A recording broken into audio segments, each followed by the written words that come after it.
اكتر سؤال بلاقيه في الكومنتات على مراجعه اي موبايل فئه متوسطه عليا: اشتري موبايل اندرويد جديد فئه متوسطه عليا ولا اشتري ايفون مستعمل؟ وانا ما كنتش بجاوب على السؤال ده لان انا ما جربتش، بس قلت وفيها ايه لما اجرب. فاخترت اكتر موبايل مشهور في الفئه المتوسطه العليا، الموبايل اللي انتوا اكيد عارفينه، السامسونج جالاكسي A52s، اللي سعره وصل بعد ارتفاع اسعار الموبايلات في مصر ل 10500 جنيه للنسخه ال 128 جيجا. وقلت بقى اقارنه بموبايل ايفون مستعمل قوي وكان ثابت وجوده جدا وقت ما نزل، وهو الايفون 11 اللي سعره مستعمل دلوقتي يبدا من حوالي 10500 جنيه لحد 12000 جنيه على حسب المساحه والبطاريه. وادي لك نصيحه في الاول: لو هتفكر في ايفون 11 مستعمل حاول تجيب النسخه ال 128 جيجا مش 64 علشان الاستورج هتزعلك لو 64 جيجا. المهم خلينا بقى نقارن كده ما بين الموبايلين دول ونشوف مين بقى الموبايل اللي هيدينا في اخر 2022 تجربه افضل وقيمه افضل مقابل السعر اللي بتدفعه، خصوصا ان انت بتدفع مبلغ مش قليل، انت بتدفع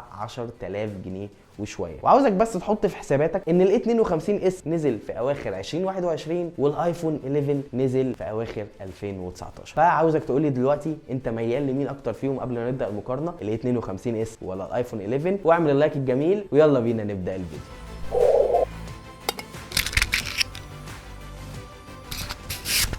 لما نيجي نشوف التصميم هنلاقي الايفون 11 قديم بس لسه على وضعه. الموبايل ده بخامات بريميوم لان هو كان موبايل فلاج شيب غالي وقتها، وقت ما نزل ده كان موبايل قبل الفلاج شيب طبعا، هو وال11 برو والبرو ماكس اللي اكيد هيدوا لك تجربه احسن من 11، بس احنا دلوقتي محكومين بسعر فخلينا نتكلم في ال11. الموبايل ده تصميمه اكيد افخم من ال A52s. ليه بقى؟ لان الظهر بتاعه ازاز والفريم بتاعه الومنيوم، ودي حاجات مش موجوده في ال A52s اللي للاسف انتوا عارفين ان هو كل الظهر بتاعه من البلاستيك. انا مش بعيد في ال A52s، هو ستيل لحد دلوقتي محدش اشتكى خالص من الخامات البلاستيكيه اللي موجوده فيه، بل بالعكس الناس بتتكلم في ان الموضوع اعتمادي، انه لو وقع ما بيتكسرش، انه مش بيتخربش بسهوله، على عكس الايفون 11 اللي لازم تحطه في عينيك علشان الفريم بتاعه بيتجرح بسرعه جدا. واكيد لو حد فيكم معاه الايفون 11 فهو عارف موضوع الخرابيش اللي بتظهر في الفريم بتاعته. انا دلوقتي بتكلم على فخامه، كفخامه الايفون 11 اكيد يكسب. الموبايلين في الايد وزنهم قريب جدا من بعض، انا مش شايف ان في حد اتقل من حد، الفرق ما بينهم جرامات لا تذكر والتخانه برده قريبه جدا. بس الفرق الملحوظ جدا طبعا الحجم، الايفون 11 اصغر بحبه حلوين من ال A52s طبعا علشان فرق الشاشات. فلو انت بتحب الموبايلات الكومباكت، الموبايلات الصغيره، اكيد هتفضل الايفون 11. رغم ان انا حابب اقول لك حاجه، ان ال A52s يعتبر موبايل اندرويد مش كبير، هو موبايل اندرويد متوسط الحجم، بس لما تيجي تقارنه بالايفون 11 هتلاقي لا، الايفون 11 مسكته احسن شويه. وبالنسبه لمقاومه الميه فالاثنين مقاومين للميه، بس شهاده ابل في الايفون 11 IP68 اعلى شويه من الاي بي 67 الموجوده في الاي 52s. من الاخر لو هنتكلم على فخامه وماسكه في الايد فاكيد الايفون 11 يكسب بالاي 52s. لما نيجي نبص على الشاشات بقى هنزعل جامد قوي. ليه بقى؟ لان الايفون 11 بصراحه بيجي بشاشه مش حلوه خالص، 6.1 بوصه اتش دي بلس اي بي اس 60 هرتز بحواف كبيره. بص يعني الشاشه المثاليه ان انت تقول عليها وحشه، ايوه وحشه في الفئه دي، مستحيل حد يضحك عليك ويقول لك ان شاشه الايفون 11 حلوه بالسعر اللي انت بتدفعه. هو دي اكبر تضحيه حرفيا في الموبايل ده علشان تاخد بقيه المواصفات بتاعته. شاشه الايفون 11 لما تحطها جنب شاشه ال A52s، الشاشه اللي انتوا عارفينها، ال 6.5 بوصه، السوبر اموليد، الفول اتش دي بلس، اللي بثقب صغير للسيلفي، اللي بحواف معقوله، اللي بريفريش ريت 120 هرتز، اكيد هتكسب شاشه الايفون 11 مستريح جدا من ناحيه الالوان وحتى كمان من ناحيه السطوع ومن ناحيه الشكل. يعني الثلاث حاجات دول السامسونج A52s يكسب فيهم الايفون 11. طيب في نقطة بس صغيرة، الناس اللي عينيها بتوجعها من حتة رعشة الشاشة، فهتلاحظ ان الشاشة بتاعت ال A52s فيها رعشة بسيطة قوي. الكلام ده بيبان في الكاميرا عشان الفريم ريت اللي احنا بنصور بيه، بس بعينك انت مش هتشوفها الا لو انت من الشخصيات اللي عينيها بتوجعها من الموضوع ده وهي مش واخدة بالها. هتلاقي نفسك متضايق من شاشة ال A52s ومش متضايق من شاشة الايفون 11، بس ده ينطبق على 1% تقريبا من الناس، انما 99% لو بصوا على شاشه الموبايلين اكيد هيفضلوا شاشه ال A52s. انا جربت اعمل حاجات كتير، اتفرج على الفيديوهات حتى اللي احنا بنعملها، فيديوهات على اليوتيوب، فيديوهات على الفيسبوك، لا انا مبسوط اكتر في ال A52s من الايفون 11. ندخل بقى على الاداء، ودي اكيد الجزئيه اللي تهم ناس كتير قوي. معالج قديم من ابل ولا معالج جديد من كوالكوم سناب دراجون فئه متوسطه عليه؟ الايفون 11 كلكم عارفين ان هو بيجي بالبايونيك A13 تكنولوجيا 7 نانو، معالج قديم بس نينجا. والاي 52 اس جايبه معالج كويس جدا برضه سناب دراجون 778 جي، داعم لشبكات الجيل الخامس 6 نانو، معالج حلو وما عنديش مشكله، بس ده معالج فئه متوسطه عليا. ما تقارنوش بمعالج فلاج شيب قديم من ابل اللي هو البايونيك A13، لان هو اكيد الاي 13 هيكسب من ناحيه سكور انتوتو، هو كسب من ناحيه الاداء الفعلي في فتح البرامج. فلما جربت حسيت ان هو مفيش فرق كبير، بس الكلام ده في فتح برامج، لان فتح برامج يا جماعه ده تاسك خفيف على موبايلات في الرينج ده. الموبايلات في الرينج ده تقدر تعمل اكتر من كده بكتير، ففتح برامج مش هتحس بفرق كبير. التنقل ما بين البرامج والسموزنس كده هتلاقي عندك انت محتار تروح لنعومه السامسونج عشان الريفريش ريت الاعلى ال 120 هرتز اللي اكيد محسوس، ولا قوه اداء الابل في الايفون 11 بس ب 60 هرتز. فانت هتبقى محتار. بس انا عن نفسي لو وقع ما بينهم في جزئيه الاداء تلاقيني ميال اكتر للايفون 11، لان انا بحب المعالج الاقوى، هيفيدني في مهام تقيله بعملها على الموبايل باستمرار. لو هنتكلم على سخونيه فللاسف الايفون 11 بيسخن اسرع بكتير واسهل بكتير من الاي 52 اس. وهو الاي 52 اس برضو عشان تبقى فاهم يعني هو بيسخن بس مش بالسخونيه اللي الايفون 11 بيوصل لها بكل سهوله. بالنسبه للاداء الرسومي فجربت ببجي، لقيت اعدادات الجرافيك المدعومه دلوقتي في الايفون 11 اعلى من الاي 52 اس، واكيد بتاخد تجربه اداء رسومي وتجربه العاب تقيله عموما في الايفون 11 اعلى من الاي 52 اس. بس هتواجهك ازمه في الشاشه اللي مش حلوه في الايفون 11، هتحس ان انت مش مبسوط زي ما انت مبسوط على الاي 52 اس. حته الشاشه دي ارخم حاجه فعلا في الايفون 11، بس كاداء لا الايفون 11 انا شايف يكسب الاي 52 اس. ولما نيجي نشوف بقى البصمات والحاجات دي هنلاقي ان الايفون 11 اساسا ما فيهوش بصمه، هو في فيس اي دي بس، وانتوا عارفين كلكم قد ايه ان هو سريع يشتغل في اي ظروف اضاءه. الاي 52 اس بقى بصمه تحت الشاشه اكيد كلكم عارفينها ان هي لا مش احسن حاجه، والفيس انلوك مش اسرع حاجه، بس انا لو هقارن وهفضل اكيد هختار الفيس اي دي بتاع ابل. لما نيجي نشوف السوفت وير هنلاقي ان الايفون 11 اقدم بس وصلوا بسرعه الاي او اس 16 احدث اصدار تشغيل من ابل، شغال على الموبايل اللي نازل من 2019 لحد دلوقتي. ال 52 اس شغال حاليا على اندرويد 12 بواجهه سامسونج ال1 يو اي 4.1، بس المفروض هيوصلوا قريب قوي لاندرويد 13 اللي بالفعل وصل لموبايلات اقدم منه، بس سامسونج عشان عندها موبايلات كتير قوي فبتقعد تتاخر بعض الاوقات في التحديثات، بس هو اكيد هيوصلوا اندرويد 13. لما نيجي بقى نشوف الصوت هتلاقي نفسك محتار ما بين موبايلين الاثنين صوتهم استيريو. الفكره ان الايفون 11 البيز بتاع الصوت حلو جدا، بس درجه علو الصوت يعني تحسها اقل حاجه بسيطه قوي من ال 52 اس، بس بيز ال 52 اس اقل بكتير من الايفون 11. فانا شخصيا لو هختار هفضل صوت ما بين الموبايلين دول هفضل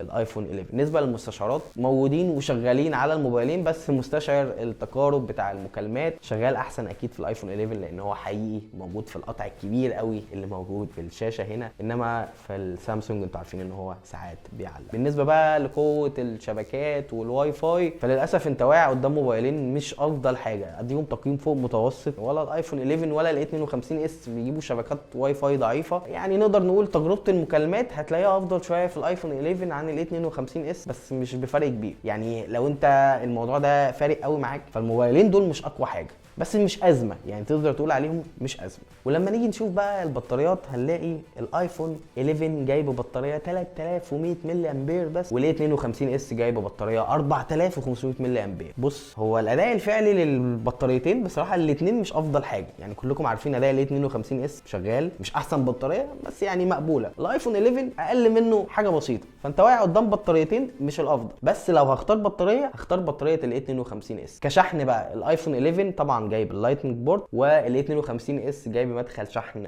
تايب سي. الايفون 11 النسخه الجديده بتاعته بيجي في العلبه من غير شاحن، وهو بيدعم شحن لحد 18 واط، ولما شحنته بالشحن السريع اللي بشحن بيه الايفون 14 وال13 لقيته شحن من 20% ل 100% في ساعتين. في ده وقت كتير قوي على بطاريه 3100 ملي امبير، وعلى موبايل بالسعر ده، على موبايل بطاريته ما بتقعدش كتير. ال 52 اس كلكم عارفين الشحن اللي بيجي معاه 15 واط وبيدعم لحد 25 واط، وبيشحن بالشحن السريع بتاعه في حوالي ساعه ونص. فمن ناحيه البطاريه رغم ان سامسونج A 52 اس مش افضل حاجه، بس انا هفضله حاجه بسيطه عن الايفون 11. اما دلوقتي بقى فاحنا عاوزين نركز مع بعض ان احنا ندخل في اهم نقطه في الفيديو، وهي نقطه الكاميرات. الموضوع ده فارق كتير قوي مع معظم الناس تقريبا. اي حد عاوز يدفع 10000 جنيه وشويه عاوز ياخد كاميرا كويسه قوي، فالايفون 11 بيجي بكاميرا خلفيه 12 ميجا بكسل فتحه عدسه 1.8 بمثبت بصري، والعدسه الثانيه 12 ميجا بكسل فتحه عدسه 2.4 للتصوير الواسع. اما سامسونج فهو بيجي باربع كاميرات، الاثنين اللي يهمونا الاساسيه 64 ميجا بكسل فتحه عدسه 1.8 بمثبت بصري، والعدسه الثانيه 12 ميجا بكسل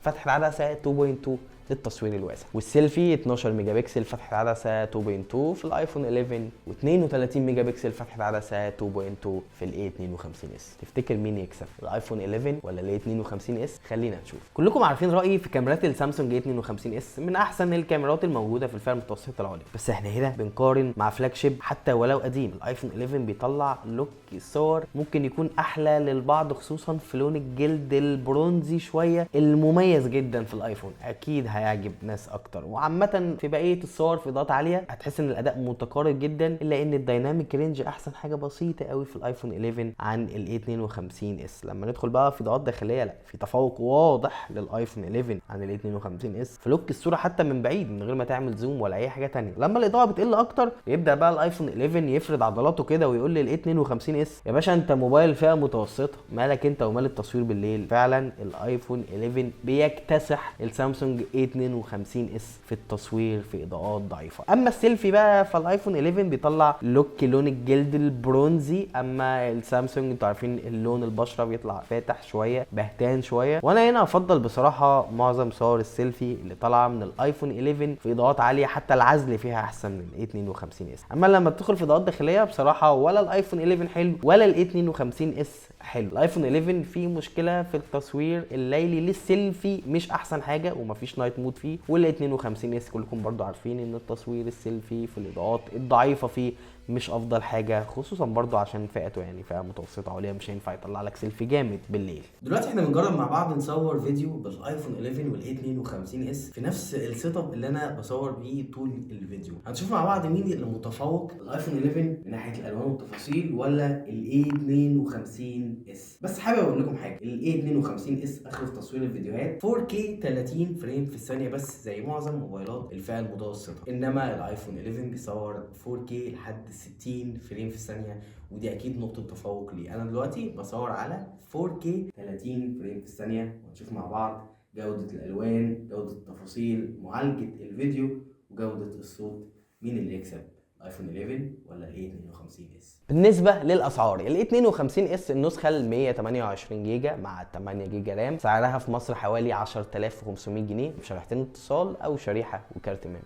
اما الايفون 11 فهو سعره جديد للنسخه ال 128 جيجا حوالي 16000 جنيه ومستعمل حوالي 11000 جنيه على حسب المساحه واللون وحاله الشاسيه وحاله البطاريه. والمنطقي ان انت ب 11000 وشويه هتجيب 128 جيجا وحاله بطاريه كويس، واكيد تركب شريحه اتصال واحده او شريحتين على حسب الاصدار اللي انت هتجيبه، وما ينفعش تركب كارت ميموري. رايي النهائي بعد المقارنه دي كلها فانا احب اقول لك لو وقع قدامك ايفون 11 حالته كويسه فاكيد الموبايل ده هيديلك تجربه احسن فيما عدا مش احسن بطاريه ولا الشاشه. الموبايل ده بيقدم لك كاميرا خلفيه قويه جدا، بيقدم لك تصميم حرفيا تصميم فلاج شيب عادي خالص، خامات ازاز، فريم الومنيوم، شهاده مقاومه ميه اي بي 68، صوت ستيريو ببيز محترم جدا جدا، اداء ممتاز في 2022 واحنا داخلين في 2023 ولسه الموبايل ده قادر يديلك اداء كويس جدا على احدث نظام تشغيل من ابل. طبعا ده غير علامه ابل اللي اكيد بتعجب ناس كتير